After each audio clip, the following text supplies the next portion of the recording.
ഇത്ര ചെറുതായ ഗുളികൾക്ക് ശരീരത്തിൽ എന്ത് മാറ്റം വരുത്താൻ കഴിയും എന്ന ചോദ്യം പലരും ചോദിക്കാറില്ലേ?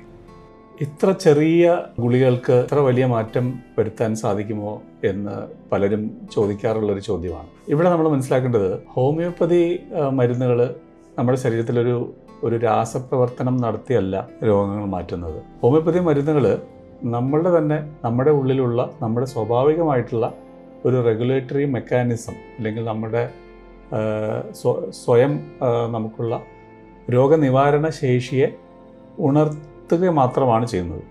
ബാക്കി ജോലി നമ്മുടെ ശരീരം തന്നെയാണ് ചെയ്യുന്നത്. അപ്പോൾ അത് ഒരു ഇൻഫർമേഷൻ നമ്മുടെ ശരീരത്തിലേക്ക് പാസ് ചെയ്യേണ്ട ഒരു ജോലി മാത്രമേ ഈ മരുന്നിനുള്ളൂ. അപ്പോൾ അത് ചെയ്തു കഴിഞ്ഞാൽ പിന്നെ ബാക്കി സ്വാഭാവികമായിട്ടും നമുക്ക് നമ്മളുടെ ഇമ്മ്യൂൺ സിസ്റ്റം ആക്ടിവേറ്റ് ആവും, നമ്മളുടെ രോഗപ്രതിരോധ സംവിധാനം നാച്ചുറലായിട്ട് തന്നെ ആക്ടിവേറ്റ് ആവും. നമ്മളുടെ ശരീരം തന്നെ സ്വയം രോഗം മാറ്റാൻ വേണ്ടി അത് ധാരാളമാണ്. അതുകൊണ്ട് തന്നെ ഒരുപാട് മരുന്നുകളോ അല്ലെങ്കിൽ ഒരുപാട് ശക്തി കൂടിയ മരുന്നുകളോ കൊടുക്കേണ്ട ഒരു ആവശ്യം ഹോമിയോപ്പതിയിൽ വരുന്നില്ല.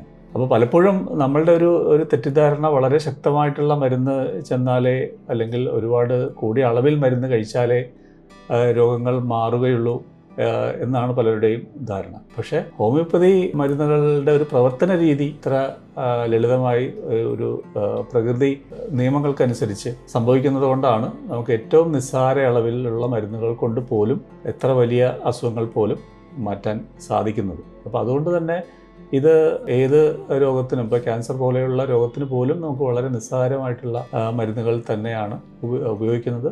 അത് വളരെ ചെറിയ അളവിൽ മാത്രം ഉപയോഗിച്ചാലും മതിയാവും.